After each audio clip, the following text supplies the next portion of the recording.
Water, a giver of life and death, joy and fear, a substance so vital, so understood, and yet so unknown. Its potential uses are countless, but to me, none are more eye-catching or graceful than swimming. It's such a normal activity that it's easy to forget what an astounding achievement it is for us as a species. You know how it goes. If something is less dense than water, it floats. That is not what we are. And yet, less than a month ago as of writing this, we saw David Popovich glide across the length of a football field in less than 47 seconds. There's a lot of bad stuff in the world, but every now and again I think it's important to appreciate how damn cool humans are. It's like, oh, nature made this weird liquid that will kill me if I sink into it? Well, we just invented like 20 effective ways of traversing it, and some of us are really, really good at it. It's not even like we need to do it to survive, we just kind of wanted to. And when performed at a high level, it can look absolutely mesmerizing. So let me ask you this. What would happen if you took swimming and put it in the hands of a Japan-based animation studio known for taking everyday activities and showing them off in the best light possible? Well, my friend, you get arguably the most visually appealing sports anime I have ever seen, and that alone makes Free worth checking out. It made me appreciate swimming even more than I already did, and it even got me to consider trying it again for myself. You know you have something special on your hands when a piece of media centered around a sport or hobby single-handedly gets people interested in said sport or hobby. But most of all, the reason why I enjoyed my time with Free, beyond the way it depicts swimming, beyond its incredible amount of heart, is the fact that this show is stupid as shit. But I'm getting ahead of myself here. We'll dive into the insanity of Season 1 soon enough, but first I gotta introduce you to these guys. This is the Iwatobi Swim Club, led by Haruka Nanase, a weirdo who just wants to feel the water around him. He always has his swimsuit on, he's obsessed with mackerel, and he might secretly be Oriki from Hyoka, instantly making him my favorite character. はるちゃん、教えてあげて。嫌だ。めんどくさい。やらなくてもいいことならやらない。やらなければいけないことなら手短に。Makoto Tachibana is his best friend who, you know, he's a type of guy who's always is a pleasant and considerate individual who is always concerned about the welfare of others. Rei Ryukizaki is a cool dude who can do multivariable calculus in his head. He's completely new to swimming unlike the other three, so he often struggles with feeling like he's dead weight. And that last guy is, man, did I even watch this show? Hey, borderline spyware. Play a clip from the show of that dude real quick while I take a drink of water. 僕も岩飛び高校に入ったんだ。まこちゃんはるちゃんあなぎさI'm a fucking moron, dude. I got it all over me. And how could I forget the greatest character in the history of fiction, Rin Matsuoka? He was best friends with Haru, Makoto, and Nagisa back when they were kids, but he left for Australia in middle school to train to become an Olympic swimmer. When the three boys visit their old swim school years later, they get a surprise visit from their old friend. Oh, that's nice. A touching reunion between buddies, right? No. Rin steps forth from the darkness as the Shadow the Hedgehog soundtrack plays behind him. Makoto and Nagisa run up to him, but he ignores them and says, "Hey Haru, you still hanging out with these dorks?" Pathetic. Then he challenges him to a race, which he accepts. They go to the pool and violently throw off their shirts, revealing muscles that I didn't know humans had before sprinting towards the water. Oh, by the way, did I mention that Rin has shark teeth? This is why Free is the greatest show ever made. It thrives on the stupidity that no anime should be allowed to get away with. I hate to use the word edgy, but like, come on. How else would you describe it? Ren and Haru have this obsessive relationship with each other throughout the entire first season. Ren is unreasonably antagonistic towards Haru because he hates the way he doesn't care about winning, and Haru just wants to understand why Ren is acting the way he is. This leads to moments like Ren telling Haru he needs to swim in an upcoming competition so he can crush him. Haru says, "No, I don't swim for you or anyone but myself." He then starts to walk away, and while this was happening, I was thinking thinking to myself, there's no real comeback to that, so it's probably just going to cut to the next scene. Then Rin runs up to him, slams him against the fence, and says, "No, you're going to swim for me." Haru then loses to Rin, and Rin stands above him as he floats in the pool and says, "I'll never swim with you again." And the look on Haru's face is that of sheer despair. Skip to a few episodes later, Rin is really sad because it wasn't victory over Haru that he really wanted, and he completely chokes the next round he swims in. Haru and the gang run after him after he screams that he's quitting swimming and walks off. And the first thing the guy says to Haru is, "Have you come to laugh at my pathetic loss?" I have like a full page of notes of just awkward shit that Rin does in this show, and I'm only on season 1. They fully commit to these done-to-death tropes, turning them from an eye roll into a source of never-ending joy. And I don't want you to think it's all dumb stuff either. Trust me, there's a lot of genuinely respectable writing in here too. For example, Haru is pretty messed up after Rin tells him he's never going to swim with him again. His team members go to his house to cheer him up and get him ready for the relay coming up tomorrow, but he's not there. Nagisa then gets the idea to call him and leave a message. And then the classic everybody loves him so they all try to talk at once, creating this chaotic message that reminds him how much he loves the company of his dear friends scenario takes place. Been there, done that. But wait, Ko here, or yeah, that's her name. Okay, I got it right. Anyways, she's Rin's little sister and the manager for these guys. And she's all like, "Dude, this isn't going to work if we're all talking at the same time." And Nagisa straight up acknowledges that the writers know exactly what they're doing here. 大丈夫。こんなメッセージだからこそ、きっとはるちゃんの心に響いてくれる。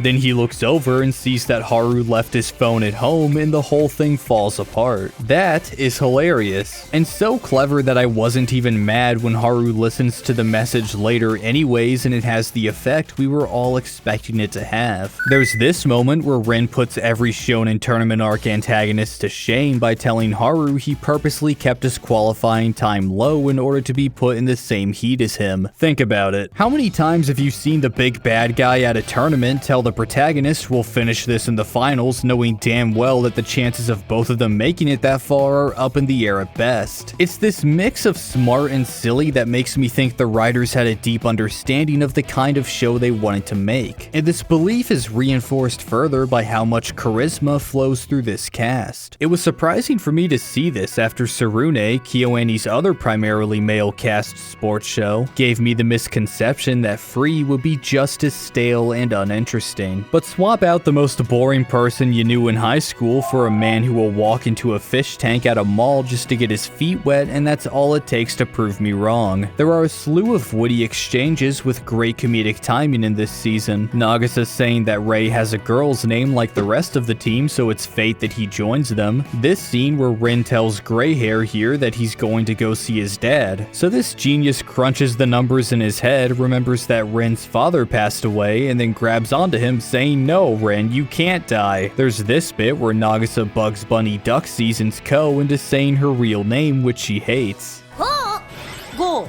ほうゴーゴーしまった Pizza Coach here is a key player in this running joke that the swim club's advisor used to model in swimsuit magazines. When she and the rest of the team come over to his house, a bunch of his collection gets knocked on the floor. The teacher then picks one up and hands it over in the exact same pose she was in on the magazine he's holding. She forces him to keep it a secret, and later, when Ko comes running in saying she has some pictures to show everyone, they both start to panic in the background. You've got Rei tailing Rin at a festival to see what he's up to. There's this one moment where Rin turns around to catch him, but Rei slaps on a mask just in time. Breathing a sigh of relief, the merchant next to him promptly tells him that'll be 500 yen. And hey, if you want somebody to say that to you, namely Patreon, link in the description. Now that's all well and good, but I thought this was a swimming show. I refuse to care about characters who can successfully hold my attention unless they got a mean backstroke. Well, fear not. For what little swimming we do see in season Season 1 is pretty exceptional. I've always believed that out of everything on God's green earth, nothing looks better when it's animated than water. Combine that with KyoAni's pedigree of always going above and beyond, and I found myself salivating at the next chance to witness these muscular men tear through liquid. They take their starting blocks, get into their positions, and then slap you across the face with 30 to 60 seconds of pure bliss.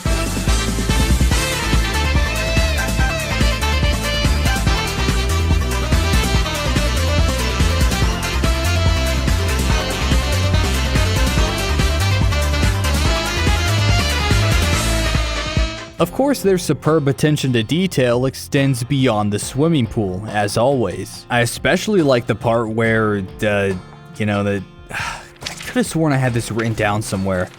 Here we go. I especially like the part where the club leaves early in the morning to go to a training camp, and all the kids are rubbing their eyes as they say goodbye because you know damn well that they didn't wake up this early on their own. The music was also a highlight for me, and much like with Dragon Maid, my enjoyment was monopolized by one particularly phenomenal track. Words That Changed My Life is a title in reference to Ren's words to Haru when they were kids. Swim with me and I'll show you a sight you've never seen before. They're words that were given to Haru under the special tree the team buried their first place relay trophy under. They're words that Haru would give back to Ren under a suspiciously similar looking tree as the magic of animation distorts the leaves into sakura petals that aren't really there. It isn't the most powerful scene, especially given how goofy the buildup is, but I'd be lying if I said it wasn't well made. And when they give the song lyrics and have all the voice actors sing it at the end of the show, it's like, come on, this is really good stuff. I had a big ass smile on my face during most of that final episode. Sure, Rei not getting to swim was kind of a bummer, but seeing these four get back together and make another miracle happen is just the kind of heartwarming soul food that made so many of us develop a deep appreciation for this studio and their work. Which is why it kind of hurts to say that this video won't be ending on the positive note that I really wanted it to. See, I've bombarded you with an endless stream of examples, clips, and musical numbers back to back because I wanted to express to you the joy that I felt while watching this show. How happy I was that this wasn't just another Sarune. How all the comments I received from friends telling me it's mediocre at best were dead wrong. And I sat down in the chair I'm sitting in right now to begin writing exactly why that is. Only to realize that just 1 week after finishing the first season, I had forgotten nearly everything about it. You know those lapses in my memory I've been having throughout this video? Those weren't jokes, that's just how forgettable this show ended up being for me. If I didn't make several pages of notes before writing this script, I wouldn't have been able to write it. And it's strange because I like the show quite a bit, but it has this mystical aura about it that gave me amnesia, and I've been trying to brainstorm why this happened for about a day or two. Here's what I came up with. For starters, while I respect the way it fully commits to done-to-death tropes and the way it sometimes subverts them, a trope is still a trope. They're called such because they fade into the background with all the other shows in the world that look and sound exactly like it. I was your best friend, but now I'm not, and you're going to spend the whole season trying to find out why I changed, but secretly the only thing I really wanted from you was friendship.